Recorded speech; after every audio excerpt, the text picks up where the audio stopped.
Hey, everybody. Hello. Doing a little presentation on staging today. This is my business card I thought I'd put up on the front page. I found a great quote, and I thought it worked great for real estate. There are 3 responses to a piece of design: yes, no, and wow. Of course, we want to provide the wow factor for any listings that come in. When you first go for a listing presentation, you want to plan ahead. You want to walk through the rooms and criticize the home from a buyer's perspective.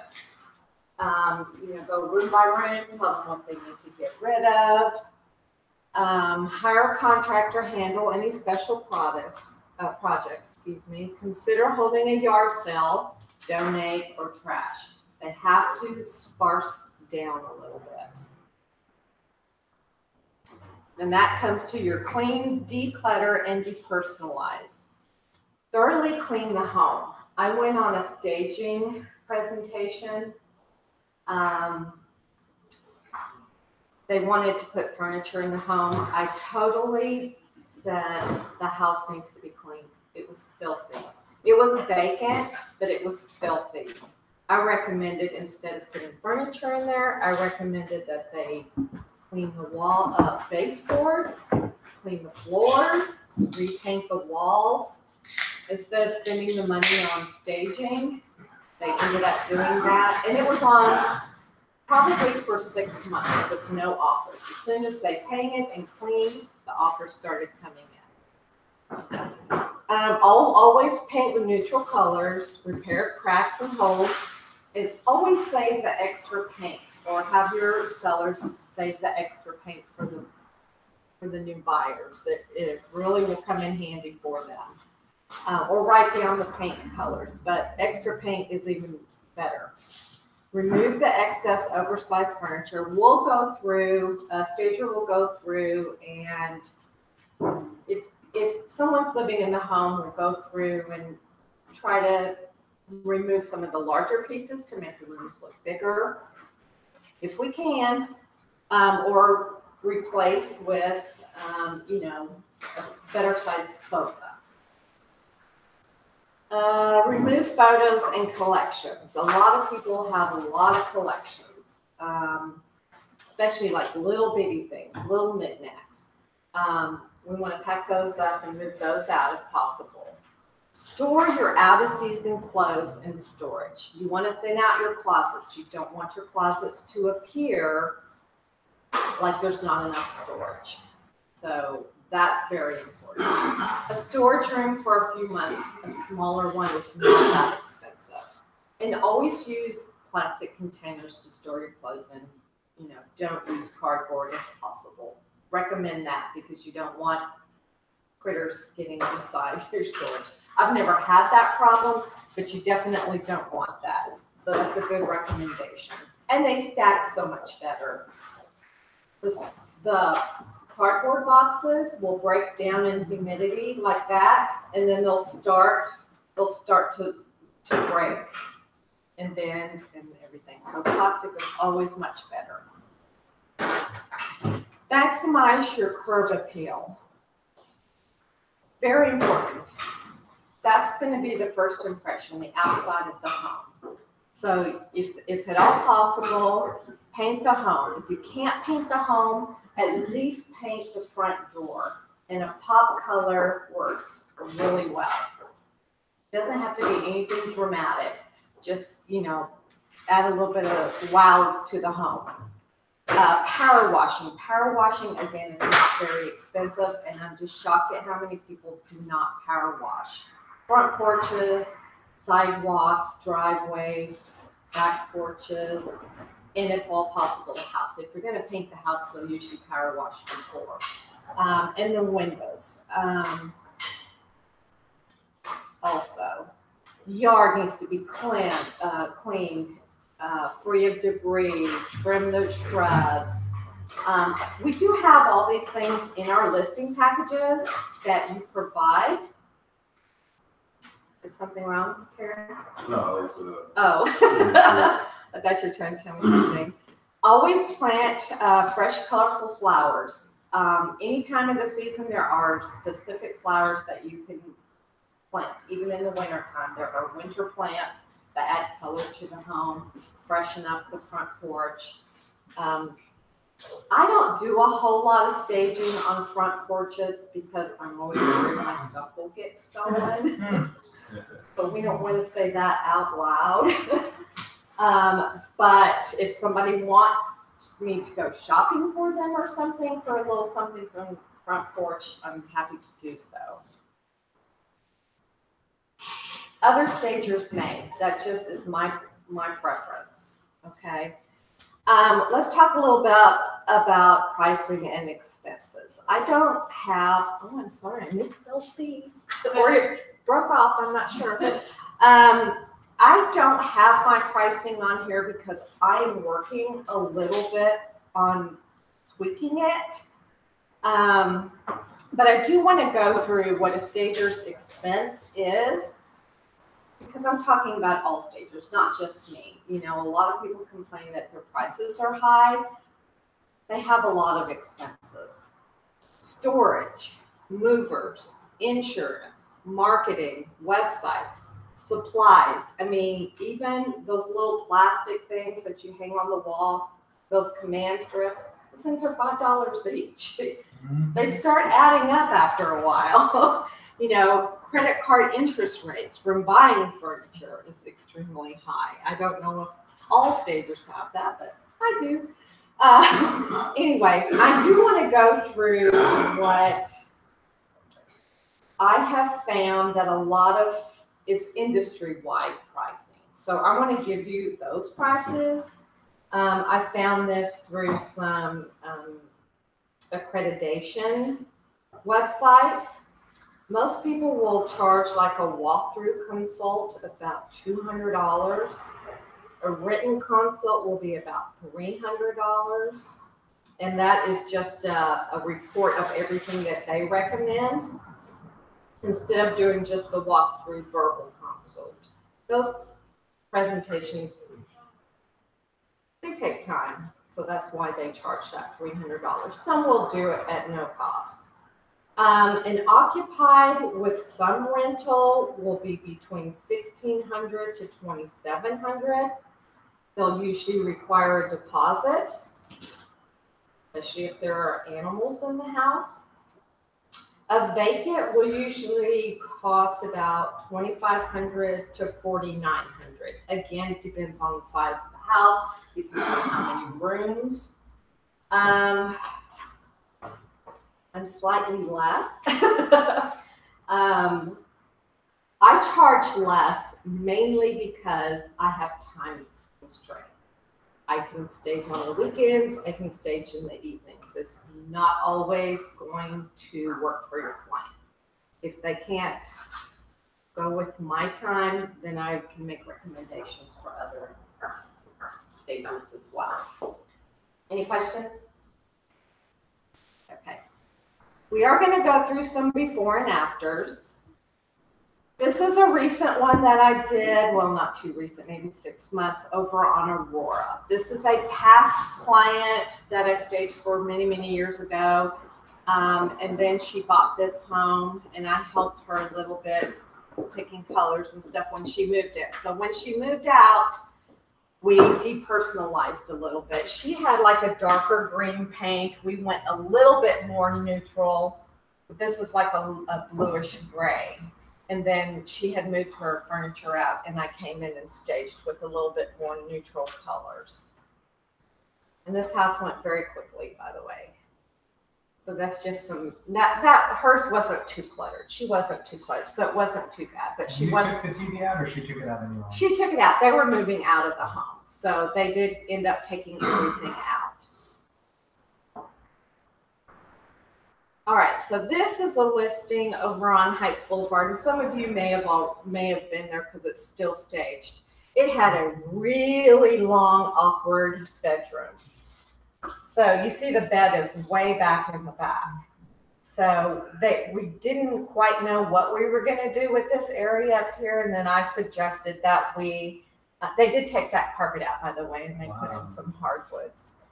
We made a little TV area, and this is not a real TV, it's just a little plastic faux TV. But we made a little sitting area out of it because it was a little bit awkward. And then around the corner, you can't see it, but there's another little chair over here because it's a super long. Like a lounger chair? Excuse me? Like a lounger chair? Or Yes, a lounger? yes. Just didn't have a picture of it.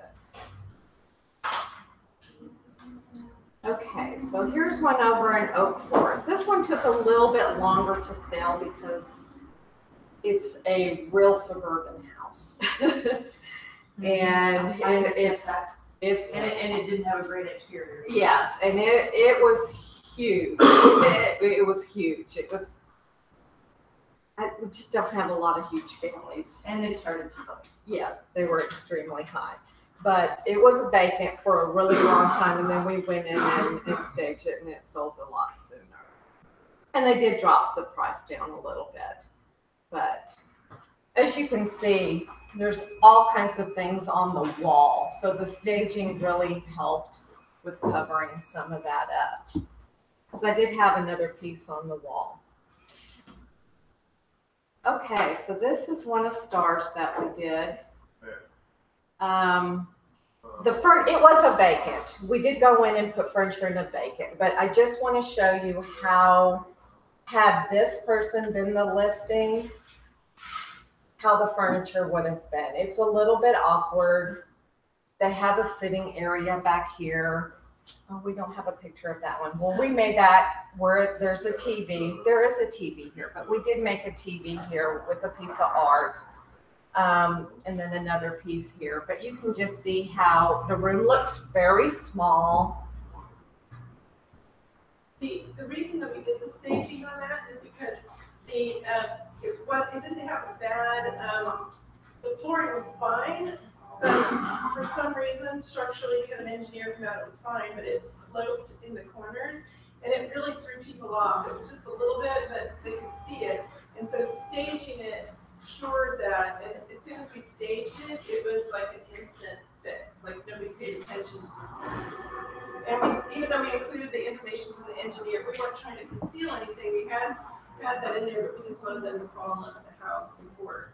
And it was great because it worked as soon as we had it staged. I think I have another one of Star's here too. So this is her recent listing. As you can see, Star suggested to them that they do something with that fireplace, and they concreted it over, and it looked fabulous.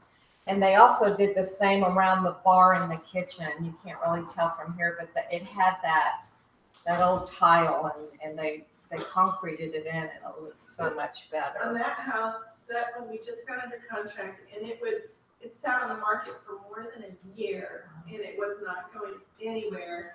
And that tile was just the deal killer. So we switched out two lights, the dining room light and the breakfast lamp, and then we plastered that fireplace around and then we had it staged. And I had multiple offers, got it under contract in 3 days. I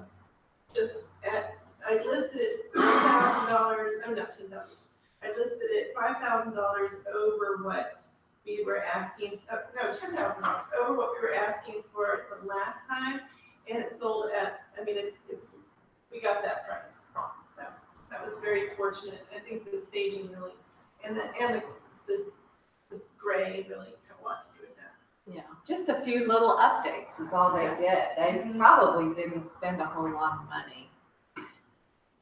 Of course, this is the same house. This is a before picture when someone else lived in there. They didn't, it's a breakfast room, but they just awkwardly had furniture in. And you find that in a lot of listings, you know.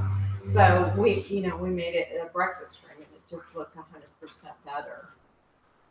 That's that tile that was around the bar and around the fireplace. but it looks like someone painted too, did they? Yeah, paint? yeah, they painted that Yeah. breakfast room, like gray instead of, it was green. Yeah, I hadn't seen the before pictures. Okay, anyone have any questions? No? All right. So, I thought they had said. Well, I have a question, Okay. just for reference, because I know some, I used to, I've had some positive experience with it. About how long, let's say from the time that somebody agrees to do the staging, about how long does it take before you get stuff in there and get in? A lot of times a week. And Yeah. that's because you're available on the evenings and the weekends. Yeah, well, and the movers, you have to see when they're available too.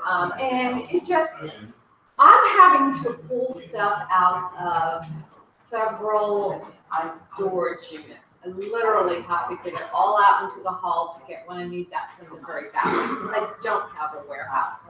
Other stagers, I saw a video recently of another stager who staged a house, 4 rooms. She had 6 people. I do it all myself. I put everything together myself. I hang the art. I have had Mario come and help me with the real big pieces because I just can't get them up by myself. But you know, it's for It that. takes about a week or so just to coordinate all the materials, Yeah. get it collected, get it over there. And it also depends if I have a D stage that has to be done too. Now, if I can't do it, I always will refer someone else because I do belong to this little group that everybody refers everybody. And I normally won't do one that's too far away too because when I leave here at night and I gotta go to my storage and meet the movers and then go drive out to Kate, I just can't do it. I'll refer that. I just can't physically. And your setup takes about a day. It takes a person about a a day, few hours yeah, or something yeah. along those lines. Yeah. Now, if there's something special needed and I have to order it, it just depends on how long that's gonna take. Because I have something I'm working on right now where I have to order a few special items and I'm at their mercy. So, and they're fine with it because they have plenty to do before I get there, you know, in the yard and stuff. And your typical contract is about 2 months? You My don't want- typical You don't one want any less than is 2 months, your minimum is 2 months. Yes, my minimum is 2 months. And usually your setup fee and everything is good for 2 months. Most agents are most stagers are 30 days. So you have that extra 30 days with me before your monthly kicks in. So, And do you have a wide range of types of furniture, or you mainly have? I have about 4 sets, enough to do 4 houses, and I mix and match, you know, all that, and I will get something special if somebody needs it, you know, if it's available and everything, so. You pretty quickly turn around, like any kind of craftsman or the types of songs that we have here in the Heights. You can also do contemporary, I think, I can do quickly. contemporary. Contemporary craftsman and that kind of stuff. Yeah, quickly. yeah. I kind of have a set with glam, which I call glam, and then I have like, you know, a set that is linen that, you know, kind of goes with rustic and farm and just your typical craftsman. Then I have the blue, if you really want to go do some pop of color, which works really well in the white houses. Star loves the blue. She wants to put it in every house. And then I have one other set that's gray. You know, it kind of goes, everything's kind of neutral except the blue, but the blue works very well in neutral, you know. And I'm about ready to start turning some of this furniture over. Oh, and I do have a set too that is mid-century modern kind of too. So I have a set of that. So, and I kind of mix and match some of that stuff in different houses. So I don't have a whole warehouse, but one day maybe. I keep tossing it back and forth. I don't know if I want to make that commitment or not. So it's gonna be up to y'all. And is there any rooms of the house that you find like you're gonna do a staging job, you absolutely positively have to do them, or does it really depend on each particular house? So I have done just a few pieces here and there. I don't do it very often because I don't like breaking up sets. Because if somebody needs a whole set and I have just a table over there, then I have to go buy another table. Now, if I have someone, it just depends. That's why every project I have to go and look at and think about and make suggestions, you know. But yes, I can do that, and I've done that for you a few times, right? Part of the reason I'm asking. so Yeah, that yeah. People knows the thing. Yes, yes. But like I said, sometimes it will break up my set and then I don't have that set for the next one. But we're talking about overall staging, not just what I have available, you know, but other stagers have, you know, a lot more inventory, a lot more to work with. I will say that as far as the pricing goes, mine usually, for a vacant, it usually starts out about $2,000. And that's for, like I said, 60 days and not 30 days, like what everyone else Do you is. base it on the size of the house, or it's just your saying? Well, now, of course, if I'm gonna do a great big huge house, I usually do a living room, a dining room, the kitchen, a breakfast room, and a bedroom.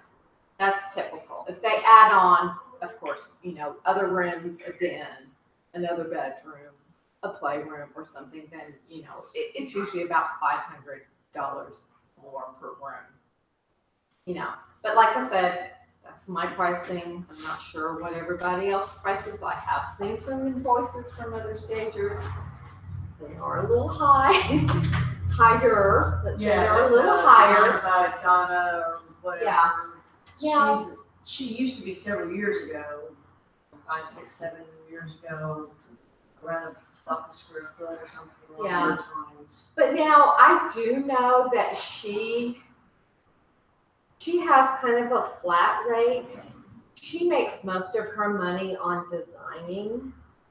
You know, her staging is just a filler in for her. So she is priced well, and I do refer her quite often, and I actually use her for my staging. Yeah, the Ann Horns have used her on several jobs. I think Melissa Vaughn may have used her on some projects. Yeah. And some other stuff. She does a very nice She job. does a great She job. does a very nice job. You do get quite a bit of good quality. Yeah. Yeah. And a complete thing, not just furniture, but she thinks about like you do, the art and the trinkets and setting up the closets and some other things along those lines. Yeah. That really Yeah. ties it in. She does do a good job, and she has good pricing. And I just have heard she's not the nicest person to deal with, but that's all hearsay. But there's a couple other people that I refer that I really, really like too. But I have never asked them what they charge, so I have no clue. But actually, I did refer someone from the Woodlands area, to Leslie one time, and they came in, and it was an occupied property, and they came in and really helped clean out a lot, and they were thrilled with her. She did a great job, so they were really happy. There's, but these people make a living, doing their staging, so. So do you ever find it hard to decide what to stage, or is it usually pretty easy? For me, it's most of the time it's pretty easy. I do have something at Drew's I went and looked at recently that we were throwing around some ideas because they had literally a dining room, a kitchen bar that is like table height where you use chairs instead of bar stools. And then they had a breakfast area. So they had 3 eating rows, areas in a row, which I thought was really weird, because there's no walls to break it up or anything. So my suggestion to them was to make the breakfast room a little child's play nook, because they would be eating right there at the kitchen bar, which is that height, not really a bar. and then have the dining room because it's just right there for the adults to eat. We haven't decided yet if we're going to do that or not. But I'm going to just put a little beanbag chair, a couple of books, an easel. That way, when mom's in the kitchen, she could keep her eye on the kids because their bedrooms are way on the other side. So I just thought that's what we were going to try to market that one. And then there's a TV room behind a wall. So even if the kids were watching TV, mom couldn't see them. We could even put up a little TV in that breakfast area. So that's kind of how we were thinking about marketing that room, but we haven't completely decided yet. First, I wanted to make it maybe put a desk in there and a laptop and stuff and do that. But now we're thinking about making an office in the front of the house. So that's why I decided on the plan over there. But there are pictures that was staged before. It did not move because they had the 3 eating areas all in a row. Nobody needs that, right? Everybody agree with that? Yeah. I mean, if there's walls up and there's separation, it's a little bit different, but there is no walls. It's totally open. So, any more questions? Okay. Well, thank you all for coming. I think Mario is up next. All right. Thank you, Sandra. You're welcome. Good job, Dan. Which, oh, is it, it's just that one? It is, yeah. Did you send me your thing yet? Yes. Let's see.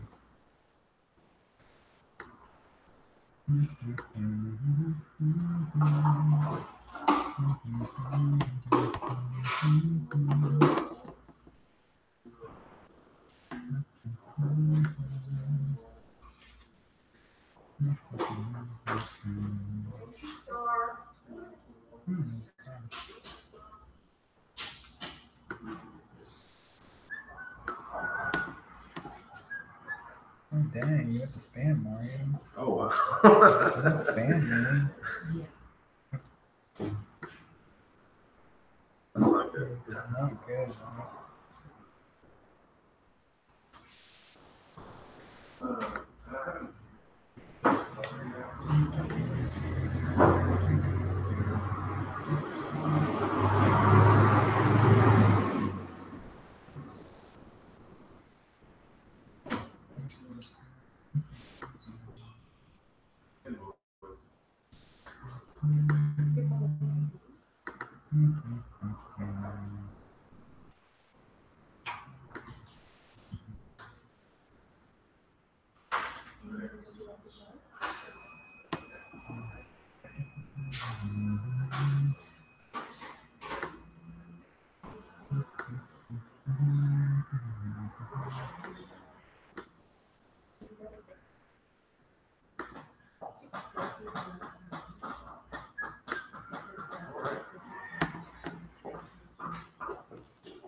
Let me just change it so that it doesn't show the other stuff.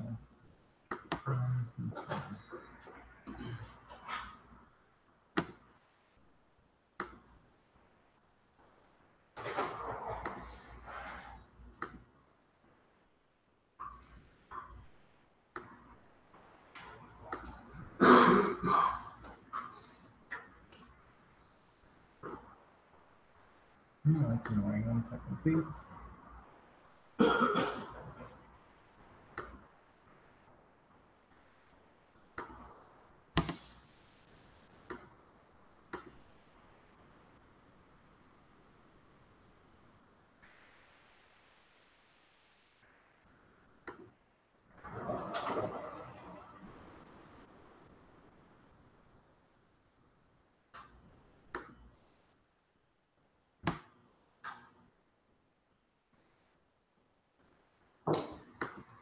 Do you mind doing it like this for a little while? I can't quite figure out how to switch it back to full screen. No problem. This will work. Good morning, everybody. My name is Mario Castillo. I work for Bill's Political Action Committee, York, Houston, and today I'm going to talk about politics and real estate and political involvement. We're going to cover, so this is meant to be a brief introduction into the 2 areas and how they intersect. There's actually quite a lot of intersection between the real estate world and the political world, the government affairs world. So we'll talk about that. We're going to hit on TREPAC, on the HAR Government Affairs Committee, the HAR Political Affairs Committee, and then your Houston PAC, which is Bill's Political Action Committee. So we'll start with the Texas Real Estate Political Action Committee, commonly referred to as TREPAC. When you think of TREPAC, you got to think of an organization that is meant to advocate for the real estate industry as a whole and the real estate profession. They are going to support candidates and support policy initiatives that are going to favor property rights, that are going to advocate for policies that are going to positively impact the real estate world. So they really, don't take anyone's personal political beliefs into account. You may disagree with every candidate they choose to endorse, but that doesn't mean that they're not advocating on your behalf as a realtor. And so that's something that you have to understand when you think about TREPAC, because they're going to ask you for a donation. They're going to ask you to support your profession and invest in TREPAC. And you might think, well, why would I do that? I don't support any of those candidates. But They're all Republicans, every one of them. But those candidates might be pro-property rights and pro-real estate. They're going to advocate at the federal level, at the state level, at the local level. You might have heard there was a big tax law that was passed last year. The real estate lobby advocated for a bump in the mortgage interest rate deduction cap. That went from $500,000 to $750,000. That was a direct effort of lobbying by the real estate lobbying group. So that's something that TREPAC would be doing. And so that's a direct benefit of your quote unquote investment in that organization. They focus on federal, state, local level. So they're going to lobby here at the Texas legislature, at Congress, and at City Hall. They do have an advisory group that realtors are able to be a part of. If you do want to be more involved in what TREPAC is doing, to be a member of the advisory group, you do have to be a donor at the $250 level. And they really are liaisons to the community and to realtors for TREPAC. So they're going to go and give presentations on what TREPAC's doing. They're going to go and give presentations on anything local that could impact realtors. They're going to talk to different brokerage agencies. They're going to help raise money and be really the face of TREPAC in the realtor community. So if that's something you're interested in, I would encourage you to look into that more. When things come up next year for the election cycle at the local level, you're going to have TREPAC out raising money because they're going to be looking to endorse candidates. So there's opportunity there to get involved relatively soon with the advisory group.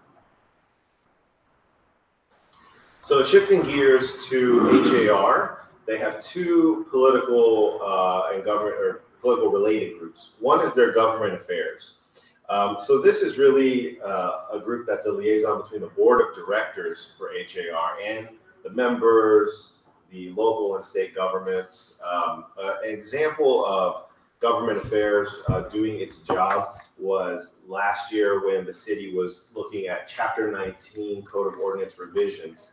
This was the revisions that mandated building 2 feet above the 500-year base flood elevation, even in the 100-year and in the 500-year. So you had the government affairs group actively lobbying city council members to change those regulations so they weren't as stringent as they are now. And so you had them working with a council member, providing an amendment, getting that amendment offered, really trying to impact how that regulation was going to come out in the final version. So they're there at the local level. They're working on your behalf. They thought that was the best move for the real estate industry, and that's what they did. Ultimately they weren't successful, but you can see that they're working. They're doing what they think is the best for you and your profession. And they're doing that with government entities. So there's the city council, the state, and legislature. There is a video here that would be good to see, just another example of what they do. And this is a YouTube video featuring the mayor, welcoming folks to Houston, encouraging them to move, and talking about resources that are available through HAR. Don't you find it shocking that there's not a single Democrat candidate that TreePack ever supports? Yes and no. Surprising that no Democrats ever support anything to do with realtors. I just find that really surprising. I saw some Democrats on there. It's like a big coincidence. I don't you think Sheila Jackson Lee was on there. Yeah, they have like a little bit. They do incumbents too. Yeah, they do. Oftentimes, yeah. Was like when I saw it, like Oh, they didn't really give like okay. a reason for why they. So I wish like they would say that, like, oh, he voted yes for this bill or something like that. But I didn't see anything like that. A little more Yeah, or kind transparency. of like the Chronicle where they do like their little interviews with the folks, I think the legal, Women voters. The interviews with those folks could be interesting to see, because they talk about this and that's why we supported them or Yeah. why we didn't support them or something like that. Or even the whole, the Chronicle sometimes would say things like, even though these people do this and this, they do this, and we believe this is stronger type thing for the government of our city or whatever else than these things. Which Right. they wouldn't vote this way on this, but this is the biggest thing. And they just implemented this star grading system, so you can get 4 stars, 3 Yeah. stars, 2 stars, and that's how they rank their candidates now. Yeah. And people want to So it would be understand nice, it would be nice to do. Right. That's good for Sam. that. I think that's something that, if you're a member, you should bring that up, Absolutely, because that's a change that can be. yeah, I would love to see Star, who had some interest, in what's going on in the local world. Mhm. Has been involved in things like the Women's March or whatever else. Yep. Get, and maybe Aaron will have to, I can't remember her name. Aaron will have to, it's the same, still your name. Maybe that's one of those things next year, as we get closer to those advisory groups, we put that on our target list and go approach some agents about, hey, we think you would be really good at this. You have some, not only do you want them, want them to maybe advocate for some Democrats, you have good reasons and can state your arguments and, or reasons for doing something. Right. Makes sense to me. You ready to start this? Yes. Oh, I think the microphone there has the Oh, bummer. Oh, you guys muted. slash. There's only 3 places I need to control the volume. Let's determine. If you're moving to Houston, let me be the first to welcome you to our fair city.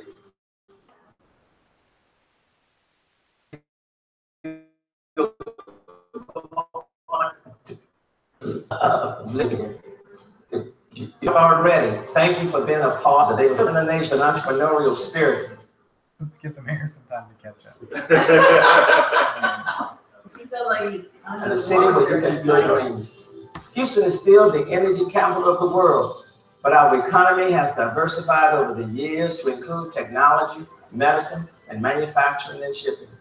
I invite you to explore all that this great city has to offer, whether it's our world-class restaurants, theaters, museums, shopping, thrilling sports teams, or Johnson Space Center, which houses the world's first and only replica of the Space Shuttle carrier. Houston has it all. Here is Houston, can be an invaluable source of information as you prepare for your relocation. It showcases every aspect of living and working in the city of Houston. As a potential home buyer, I urge you to explore Houston's many diverse neighborhoods. Whether you want an inner loop townhome with easy access to nightlife, a historic home in a historic district, or something else, this website offered by the Houston Association of Realtors can help you find it. Thank you, and happy house hunting. If you want to live in the bird, I'm not going to say it. So you see they're building those relationships with the local electeds, they're maintaining them, they're incorporating them into the home buying and the home searching process. That's something that can be done even, beyond the mayor's level. If you want to have your city council member talk about how great this neighborhood is that they represent, or have your state rep talk about how great this area is that they represent, and you're trying to really build and sell that area, that's something to think about. It helps at the local city level because they are nonpartisan as elected officials. They're not Democrats or Republicans. And that just sort of helps make it a little easier for people to not get offended if they see something like that. But if you have a Democrat out there making that statement and there's a bunch of Republicans, you can offend some folks. City council, the mayor, the controller, they're not partisan. So it's a little easier for that to play well. So that's the government affairs side of HAR. And then you have the political affairs side. So coming up on a campaign season, this is going to be more active. They're going to be out going to events with candidates. They're going to be screening candidates. They put recommendations up to TREPAC for endorsements. They communicate with the board. It's more of the grassroots side of HAR with campaigns and with elections. So next year, there's going to be a lot of activity here as well. So it's an opportunity to get involved. And I would encourage, if this is an interest for you, to do that because it's only going to help you be a better realtor. So you might have heard that Bill started a political action committee. It's called Your Houston. This is not a political action committee solely focused on real estate. It's focused on quality of life, but there's a lot of overlap. So there's a number of area interest groups that the PAC has going now. One of them is housing. One of them is workforce, well, below housing, there's workforce housing, affordable housing, mixed use, that will be putting out a white paper on different facts and figures. Different other topics include neighborhoods, transparency, education, mobility and transportation, elections, resiliency. So there's a wide variety of topics. We've been meeting here at this table at 6 o'clock in the evenings with our first round of these meetings. The next round is Tuesday at 6 p.m. We'll have health and wellness, we'll have resiliency, we'll have mobility here to talk about what's going on at the local level and what can we do to impact positive change in our city. It's a good way to get informed and it's a good way to get involved. Part of, if not most of what the PAC will do is educate. And that includes homeowners, that includes civic clubs, candidates, current elected officials on these various topics. So let's take education for example. We'll talk about the number of students that are touching the education system in Houston, how many school districts are touching the education system, adult, private school, public school, college, whatever the case may be. But arming people with facts and information so that when we study it, we can say, okay, here are some changes that need to happen at the local level that we want to go and advocate for. We want to go to the school board and speak and say, you know, this is a better policy for Houston. Let's get civic clubs engaged. Let's get parent groups engaged and try and make progress that way. And the same goes for housing. The same goes for mobility and transportation. Study the information, get the facts out there, and then advocate for policies that we know could produce a better outcome at the local level and get folks engaged. So it's only done at the city, county, and the school board level. There's no state involvement. There's no federal involvement. The PAC is not going to tackle immigration.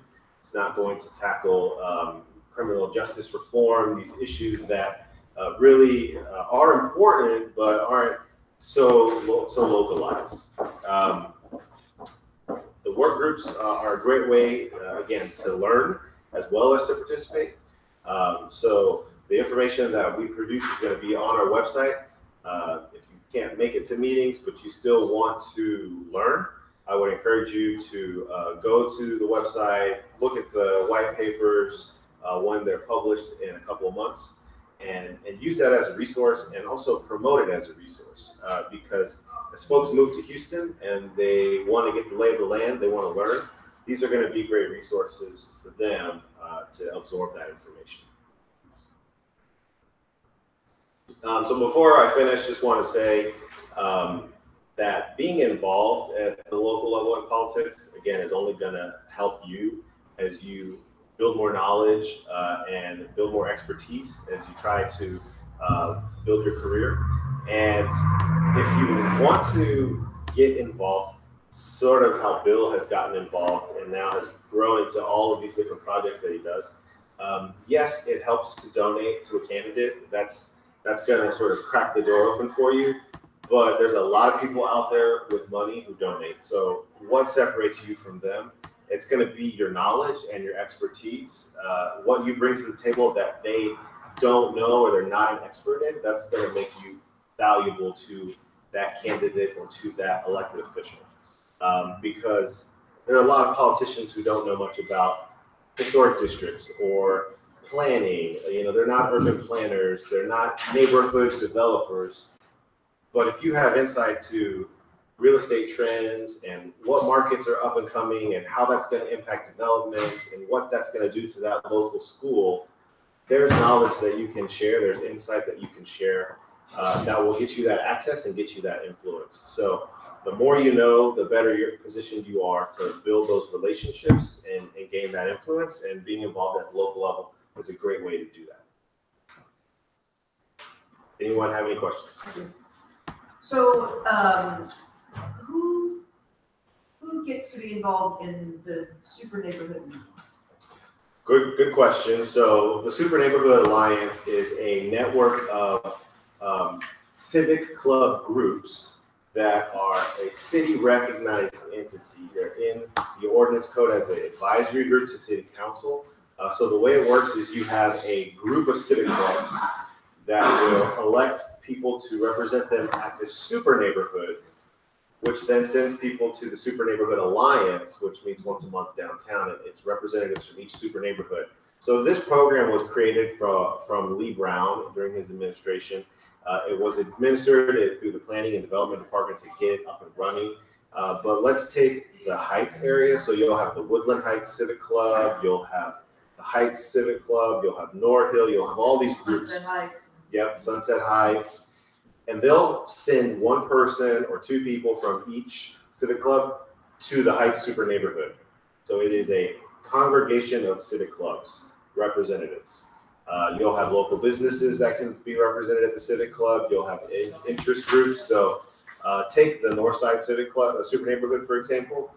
You have the Lindell Parks, the North Central Civic Club. You'll have Glen Park. You'll have all those groups represented. But you also have Avenue CDC, you have Holy Name Catholic Church, you have the Greater Northside Management District. They all get a seat at the table too, because it's meant to be a comprehensive neighborhood representation.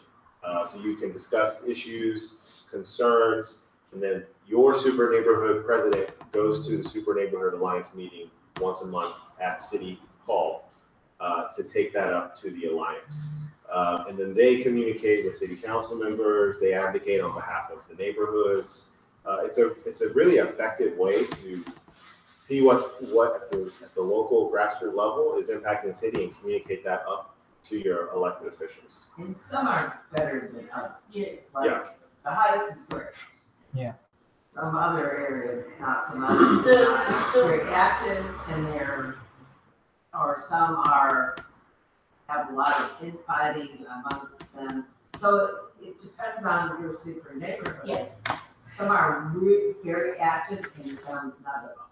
The one in Oak Forest Garden Center, everyone else is pretty active. Yes. Yeah. They did a great job with the high-speed train coming in and some plans for that that were gonna impact some parts of and housing areas and some schools and some other things. Areas like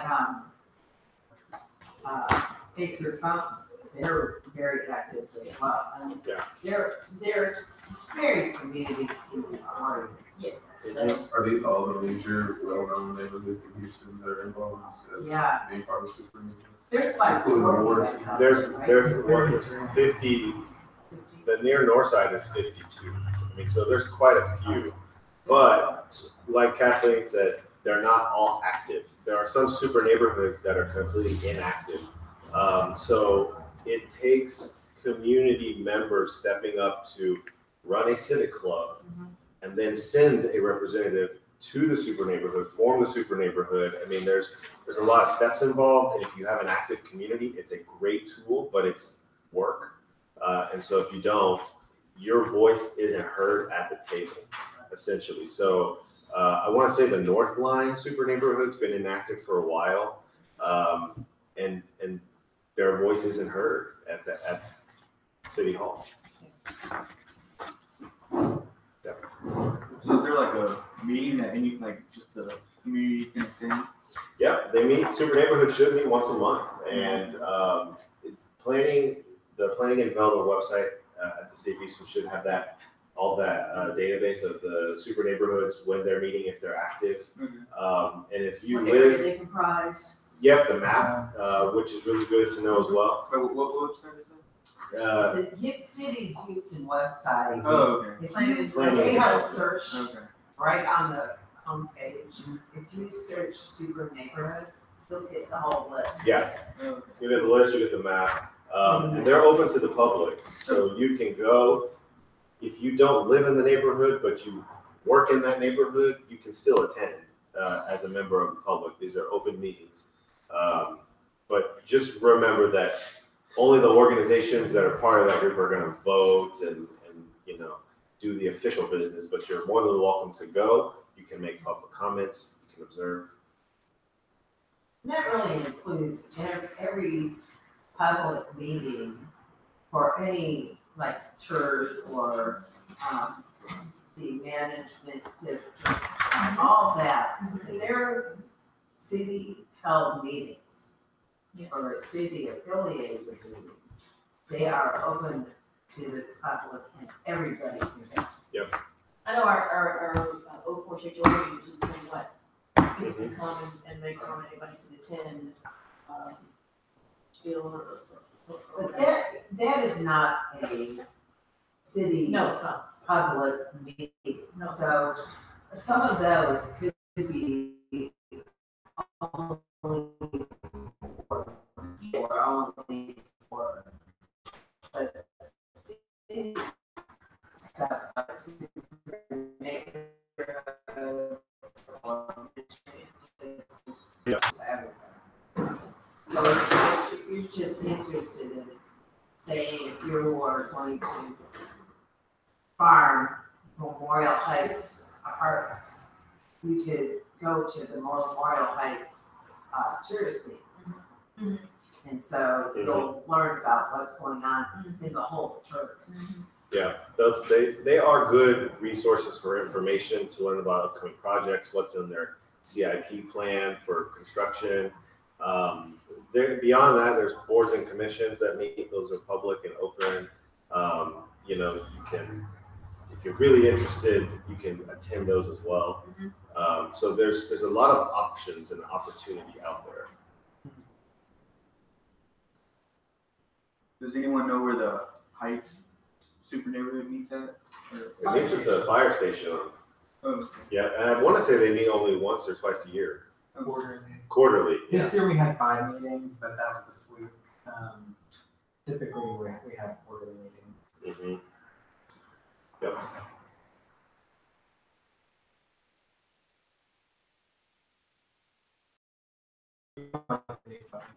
Thank you, Mario. All right. Did you like having a clicker? It was nice. Everybody likes having a clicker.